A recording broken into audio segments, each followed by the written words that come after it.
Good morning, all. Sustainable futures, that's what we want to create, right?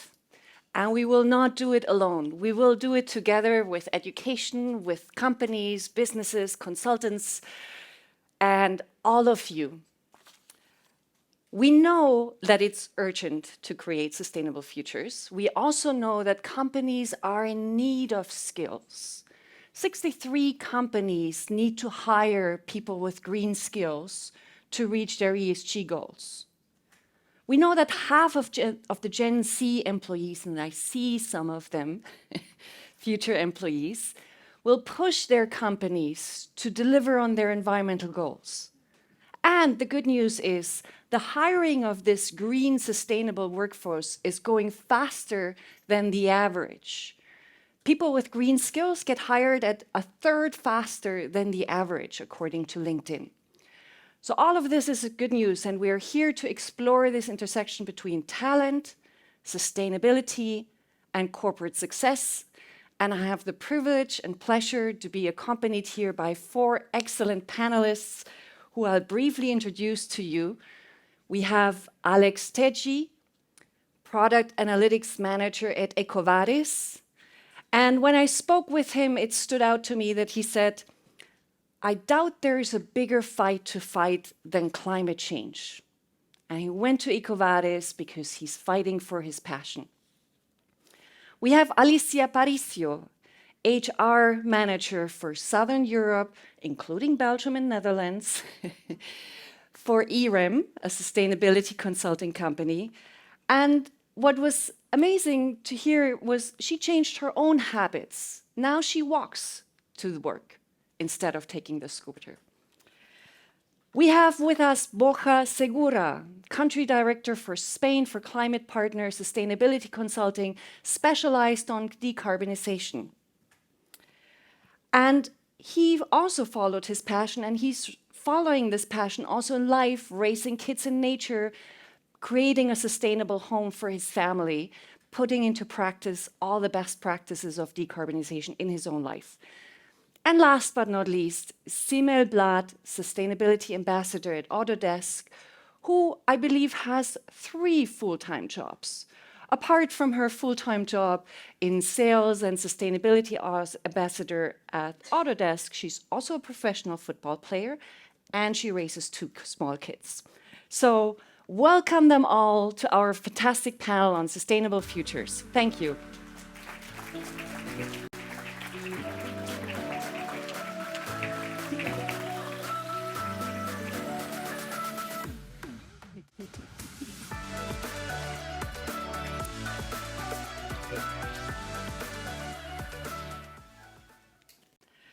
Welcome all, and great to have you all here.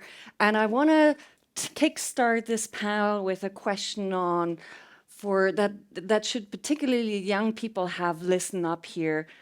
What talent is looked for? What do you look for? What's competencies? What skills when you hire someone for talent in sustainability? And perhaps we'll start with Ximel. Alicia, go this way and then come back.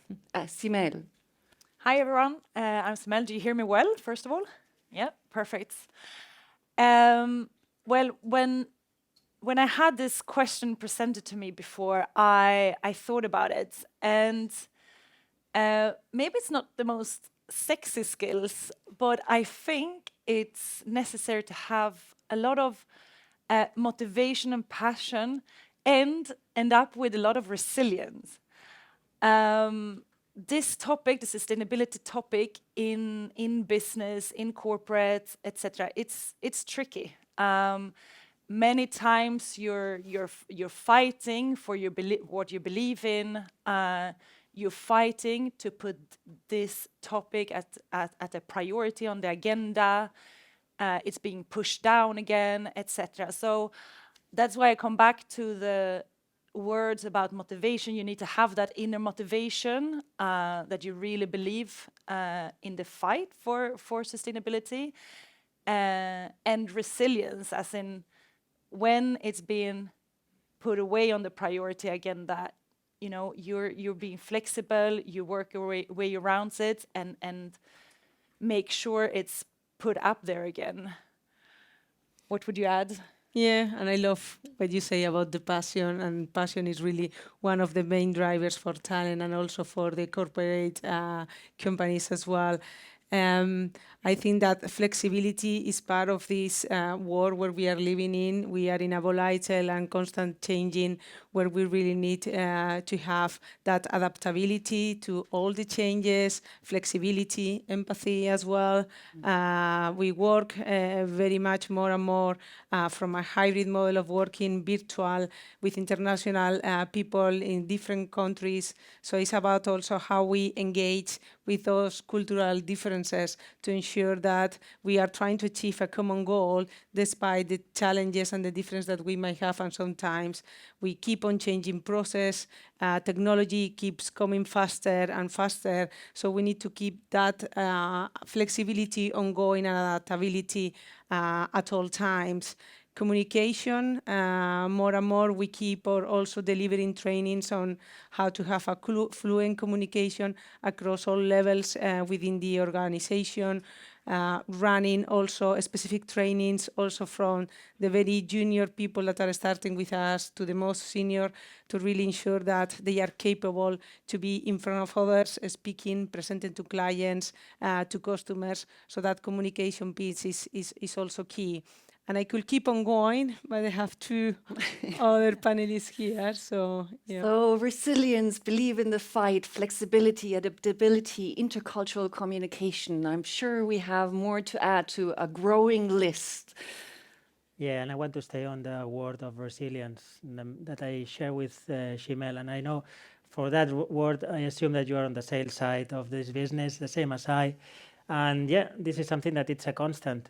People get to this industry because of motivation. They know they want to step in this industry because they have given a purpose to this professional career. They know they want to change things, and they know they need to know how to change them. The sustainability sector is such a big industry with such different topics, different solutions that can provide to companies. And it's just a matter of find your place. I mean, I remember starting more focus in circularity, and I ended up almost focusing myself in decarbonization and carbon footprint. And another thing that Alicia mentioned is the constant idea of learning by doing. This is an industry that has just started, that is completely changing every day, new legislations, new changes, companies facing additional problems, and you have to bear in mind that you will need that what you know today, it's not going to be enough for tomorrow. So you need to be constantly with the mindset of learning as long as this industry progress. So it's a very dynamic sector, constantly learning, which is a challenge not just for people in the industry, but for all of us, including education, right? We also need to continuously update what we are teaching. Alex, what would you look for when you look for talent? So on the back of what Borja has just said, I think, the industry has grown massively. I think when we think back 10 years ago and we say there was the word of just, CSR and nice reporting, and that none of this is like compulsory and is just nice to have.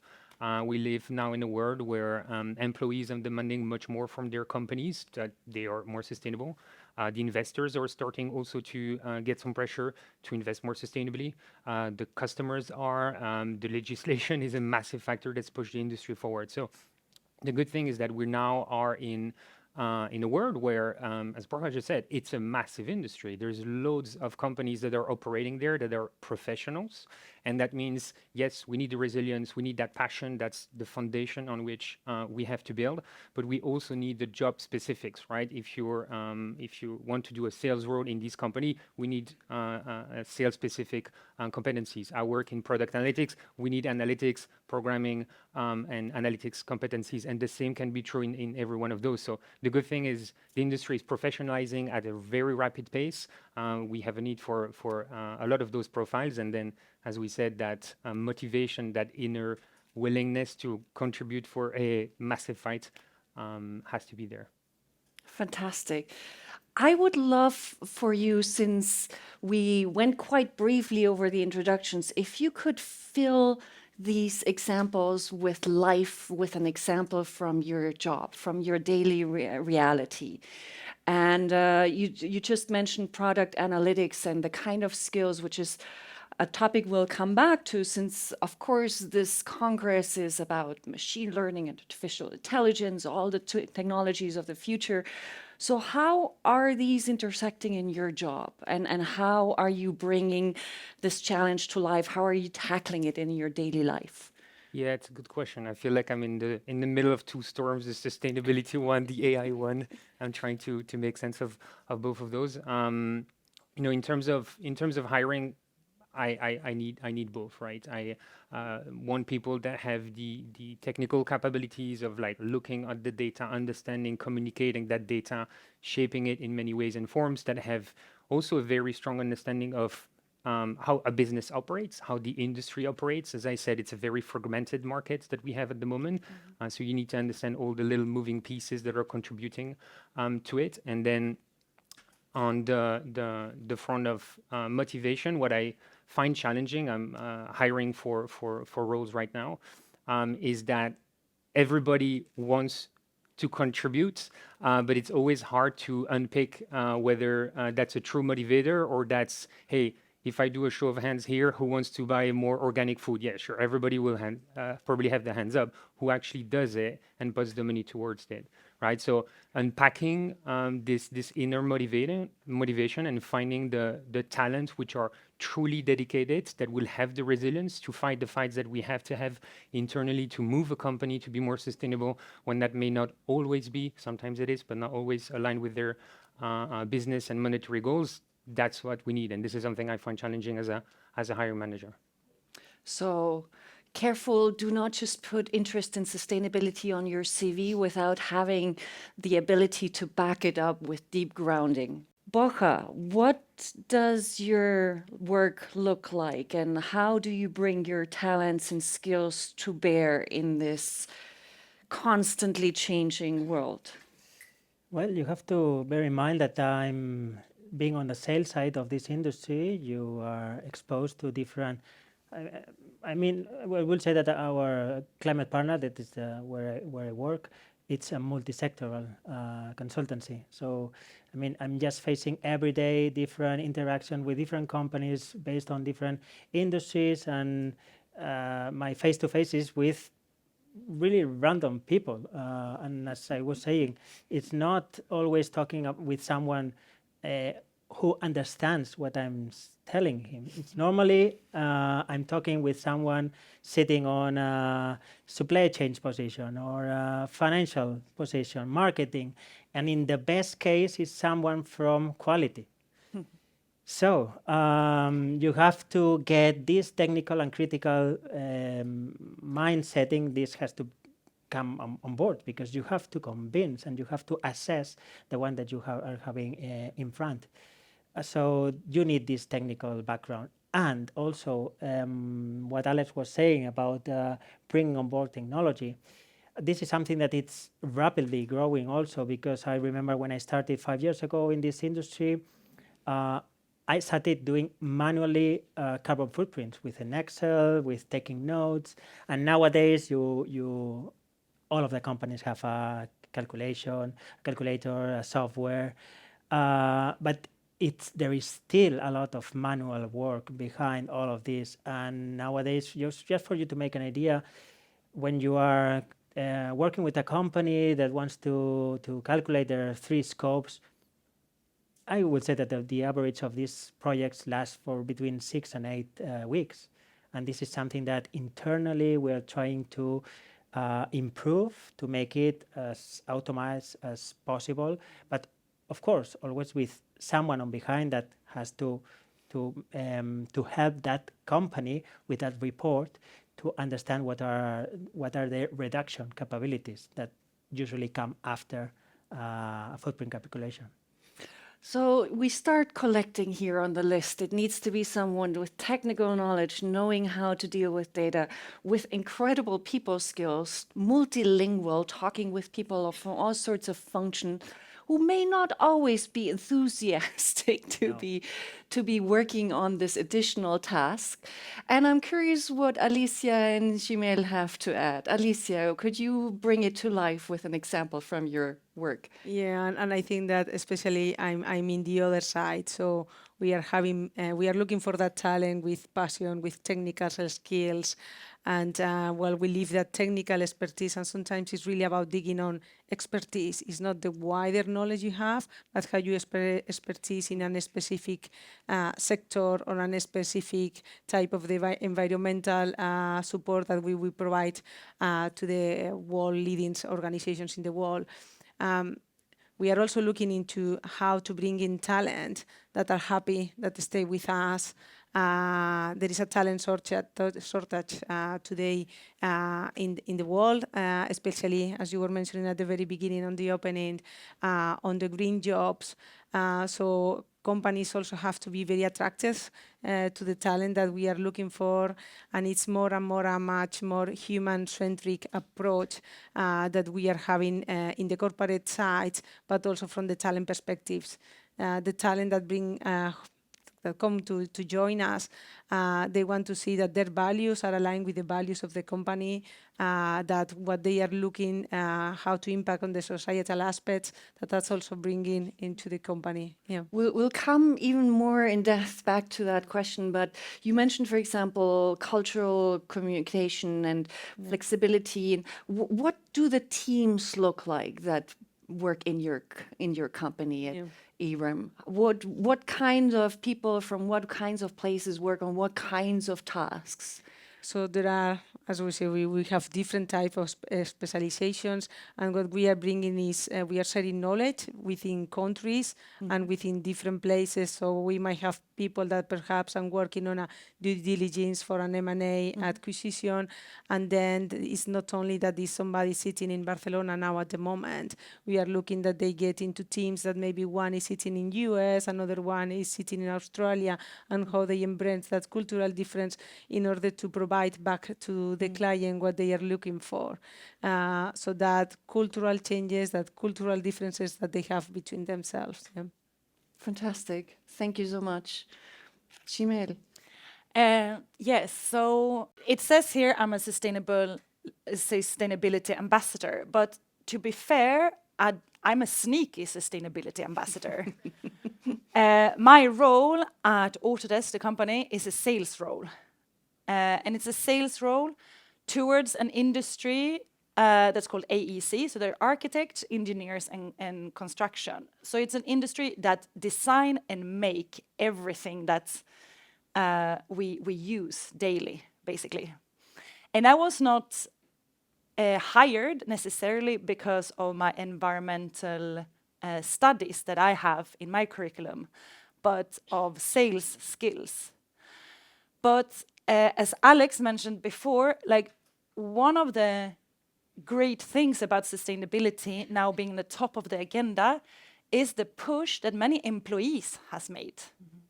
So the company that I work at has not only gone internally and it's like, okay, what is the sustainability impact that we can have? Like, what kind of energy do we supply all our data centers with? What can we change? How do we use our offices, etc.? How do we transfer our product, etc.? That's one part of a company being sustainable. But the other one is realizing that we have hundreds and hundreds of employees that daily speak to customers who are designing and making the world, basically. And knowing that the population globally is just increasing. So we will be designing and making more and more. So if we can reach the sustainability topic and make it a priority when we speak to these people, because I contact them as an executive account manager, not as a sustainable ambassador. So that's what I mean by sneaky. Then I bring the priority of sustainability up with them and spread this message. And them who make and design this will have customer themselves. And now we're suddenly reaching billions of people with the sustainability message. So that is basically my day-to-day job in the sustainability package, being sneaky about it, basically, putting it out there, even though people don't want it. I remember when we spoke before the panel that you mentioned there are very few jobs there that have just, you are the responsible for sustainability. It's very often you have a role, a function, you're embedded into an organization, and you have to kind of sneak it in and use that leverage to get the word out. We've heard talent shortage. We've heard looking for rare skills, high in demand skills. So let's flip the coin and look at the other side. What is it that companies need to offer to attract, retain, motivate talent in that space of sustainability and green tech? What is it that companies need to do? Let's perhaps start with Alex and go this way or Alex, what would you say? Two things I would say, or at least that come to mind. One is around, providing meaningful jobs. I think we're in a very demanding world. We can see the upcoming generation is ultra demanding in terms of the purpose of the company, the purpose of their job. They don't want to be bored. And again, I don't either, so I understand that. So we have to do a much better job as companies, but also as managers, because this is also within our scope, within each of the company. We should not just lay that on HR departments, just figure out the company purpose and meaningful jobs. It's our job to do as managers to create a great environment for these people to thrive, because they will leave, right? We were saying earlier, we want people that stay in the company. So that's a really big role that we have to do. And then the second side is, I think we also have a role in, as always, helping people grow as professionals and develop and learn. And among that, one thing that always comes to mind is, particularly when we hire for talent in sustainability, they have a little bit this activist kind of profile, which is really cool. This is literally what we said we were looking for. At the same time, the activist profile can have it has to be perfect.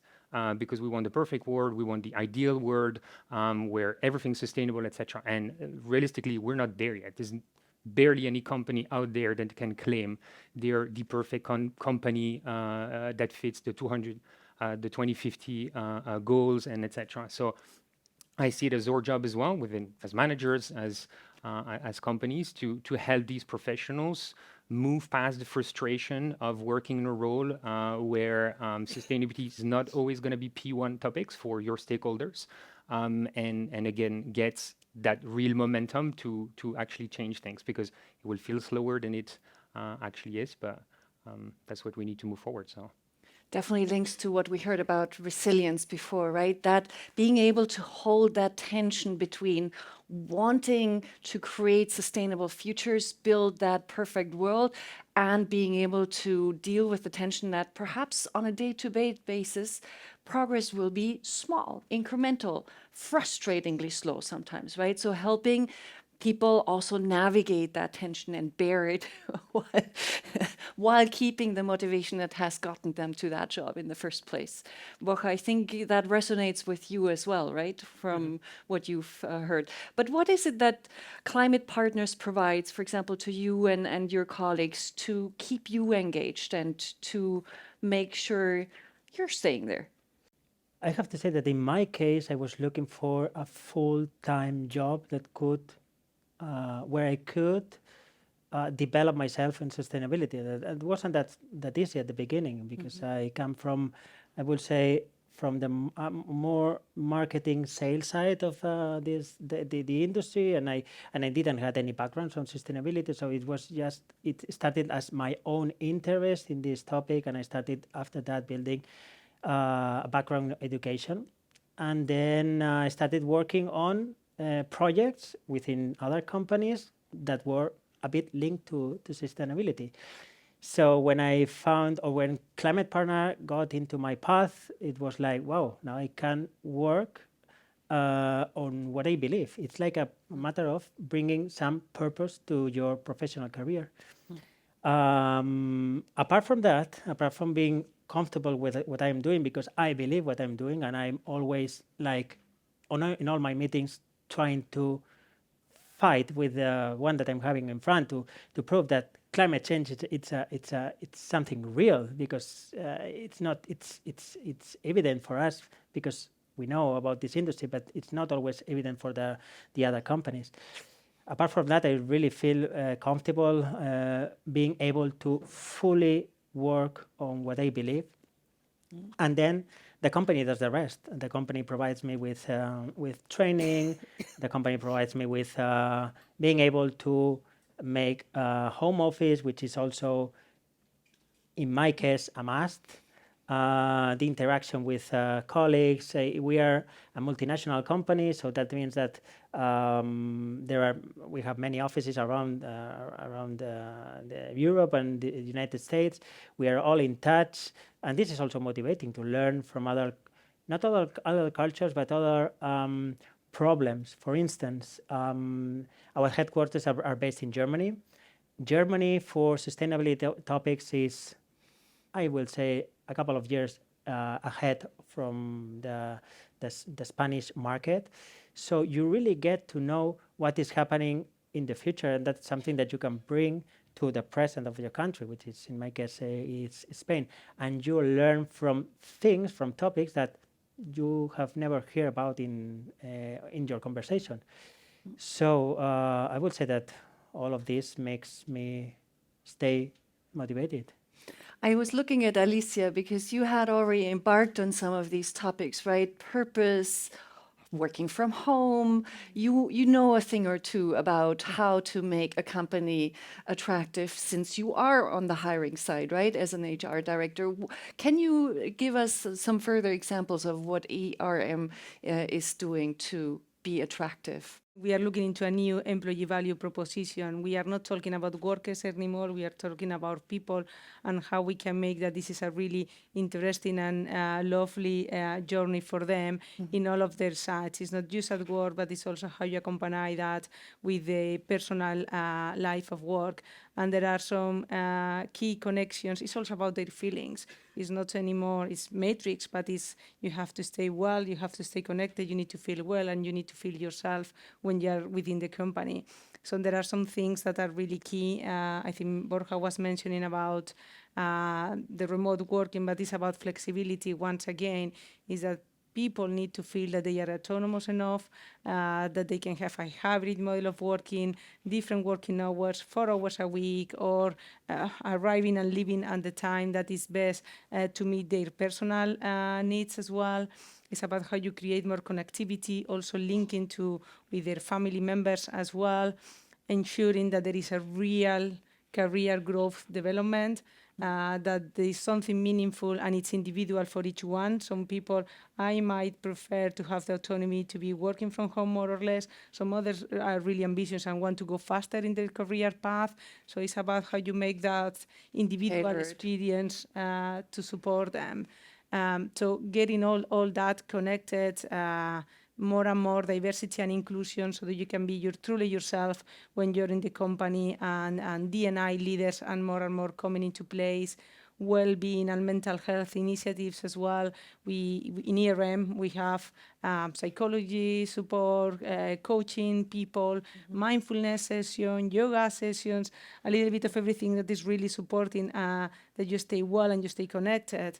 And in this hybrid model of work where people are from the other side of the screen, most of the cases, is how you get back into the human connections and into the human interactions. And that's why we try to keep on having people engaging and doing some things, maybe virtually or when we can also face-to-face, to really ensure that there is that human connection still happening. Fantastic. Ximel. If we talk about how companies can be attractive for employees, I think I could go on forever. I think it's a really interesting topic, and I will stay to the subtitle here, and maybe relate my answer a little bit to the corporate success part of the title. as I said, we've spoken a little bit before about the importance for a company or employee to bring belonging, to make sure that the workplace is a place where the employees feel belonging. And then I'm sure you can have different opinions about whether it's the employee's responsibility or not. I've seen, for example, some really great TED Talks about how important belonging is for companies, but also the opposite, how much humbum and nonsense it is. And is it really the employee's mission, basically? When it comes to sustainability, I think it's really relevant with the belonging topic. And if we look at corporate success, I wasn't a sustainability ambassador when starting my my career where I'm at now. It's an investment that the corporate business that I work at have made into me and many more in the company. So it's a decision that they've taken that, okay, this is a really important topic for our employees. How can we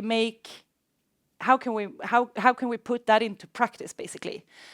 The idea has then become a sustainability path with 4 different stops along the way. And one of these stops is then the sustainability ambassador stop. And in this case, for me and for many other employees, it creates a part of belonging. It creates an environment where I want to stay at this company because I believe that the investment in for me to learn more about the sustainability, how we can spread this message, etc., it makes my job more meaningful, definitely. Yeah, I don't think I have anything else to add. Wonderful. I would like to take it into a slightly more provocative direction and ask you, what are some hard truths about this intersection between talent, sustainability, and corporate success? And I'd be curious to hear what you would like to bring out that is perhaps not as often spoken about. And whoever feels inspired goes first. Who would like to start us off on this hard truth question? I'm happy to take that, Tumbo. Yeah. Go for it. So I would say passion. And I think we've mentioned that already many times. What is passion? It's the passion from the talent, from the people, from yourselves. You must have passion what you're doing and believe on that. And it's also about company being passionate as well. So if we want to make some impactful societal changes, that passion needs to bring together. And it has to be something that is not something you learn. It's something inner inside from the corporate success, but also from the individual talent that you must have that passion within you. So perhaps if I give that a hard truth twist, and the hard truth is that not every company and not every employee will have that passion, but it is a core ingredient. Absolutely. Fantastic. Others? I don't know. A hard truth is that we're so far away from being done and complete with this topic. If we're about 8 billion people in the world today, in 2050 we will be about 10 billion. It's a population that's growing. It's not just growing in numbers, it's growing as well in number of people that's entering the middle class. It's about 400,000 people each day that's entering the middle class. And what does that mean? It means that there's more and more people that are demanding stuff. They're demanding a phone, they're demanding a TV, a house, materials, food, etc. The consumption pattern changes once you're entering in the middle class. So this problem, even though we're attacking it, even though it's becoming more and more professional, even though it's becoming a priority at many places, the problem is just growing. So that's a hard truth. A positive one for anyone here in the room listening from I'm a student and I want to embark on this kind of career is that there will be plenty of opportunities. We need so much more people to work towards this topic and gaining visibility for it. So the hard truth is we have a long way to go. The good news is there's plenty of opportunities to contribute. Fantastic. On this side of the panel. I will also like to add that taking what Alicia and Ximel have already said about opportunities, about passion. I mean, it's true. I mean, people, as I said, come to this industry because they believe in something. They believe they have to make an impact on the surroundings, on the industry, whatever the industry it is. And I mean, you have the proof. What they've mentioned: a lot of opportunities, a lot of ways of developing yourself. And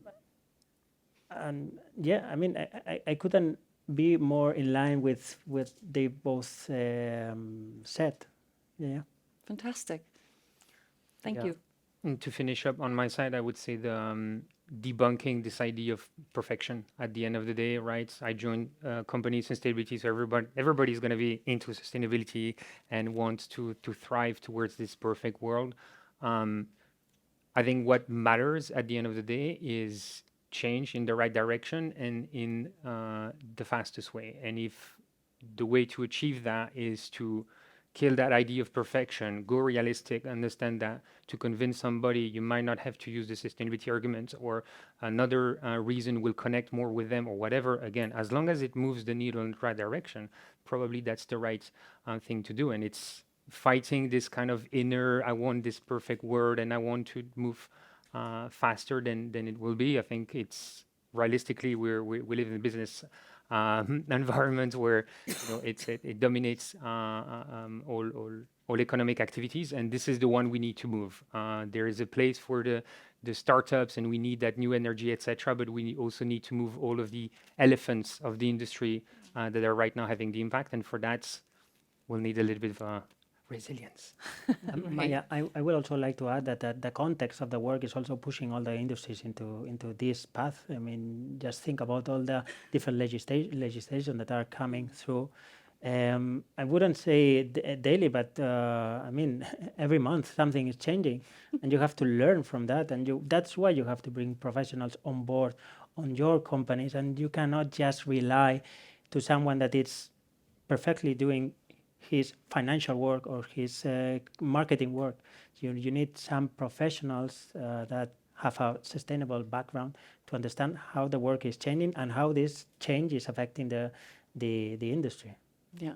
So do not let the perfect become the enemy of the good, and stay on top and keep learning, including lots of acronyms for the Corporate Sustainability Reporting Directive and the Corporate Sustainability Due Diligence Directive, et cetera, and become comfortable taking on the lawyer hat sometimes and understanding what all of these directives mean for the companies you work with. I do want to also make an opportunity and space for you to ask questions. We have more questions. We have plenty of them. But if you have a question, do feel free to share and ask the panelists here. In the meantime, I will give a sort of interim question if no one dares, which we have one. Pablo. Hello. Thank you very much. Most of you spoke about soft skills. What about the hard skills that are needed in this industry? We heard some, yes. Let's dive more deeply into them. I'm happy to start on this one. So it's something I alluded to a little bit, but didn't go fully into that. Is let's not forget that with this professionalization of the whole industry, all of these jobs in sustainable companies still exist, right? The sales, the programming, etc., etc. And it's not just a question of going in with the passion. The passion needs to be there, but we also need the other sets of skills to be there. So from a hard skills, I'm not going to pitch, in my own with data, but yes, actually, you need a little bit of data, and even hearing beyond people that work in the world of analytics, it is a field that is heavy data driven. Now, data doesn't mean like you need to be a crazy machine learning engineer. It just means that you're collecting data on that company's social practices, and you need to compile it. For instance, in the report, Borja has talked to just about the carbon sizing and footprinting of companies. That's also working with data. So the quantitative skills and the ability to use it, to shape it, to summarize it in meaningful ways to be communicated, back to the soft skills, is important. So yeah, hard skills are a must. So become really data savvy. Others, what hard skills do you see? I think it's also really important about specialization. So where we are, we have different services at different levels. So we will be requiring different technical skills if you are coming to do an impact assessment in Africa, that if you have to do due diligence with Repsol, for instance, or with the oil and gas companies. So it's about ensuring that you get a degree of, you get some type of training that is putting you into that type of specialization that can help you support building that career path, moving forward, enlarging your network, working in different projects where you can, on the job learning, get all that technical knowledge and yeah, engage with others.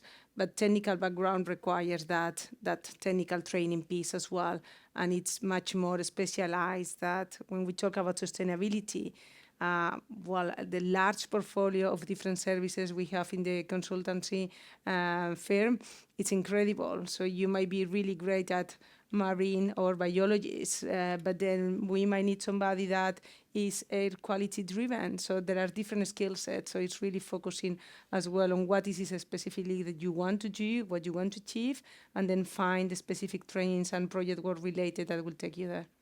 I know you might have something to add on knowing a lot about materials, right? Or, but perhaps other technical skills as well. What are you referring to? What technical skills do you need in your job, or do you see in demand in your job?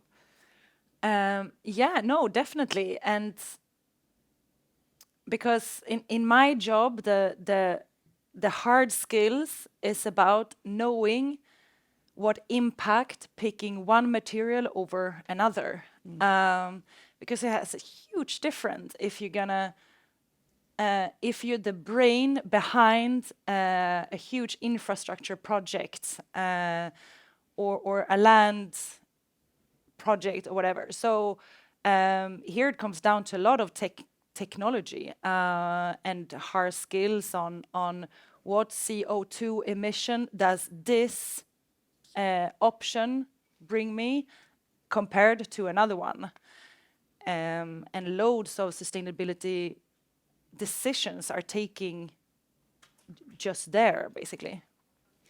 So, I mean, we are coming kind of to the end of this panel, and when I hear and try to weave together the different threads, I hear that the talent that bridges sustainability and corporate success is kind of the Renaissance woman or man of today.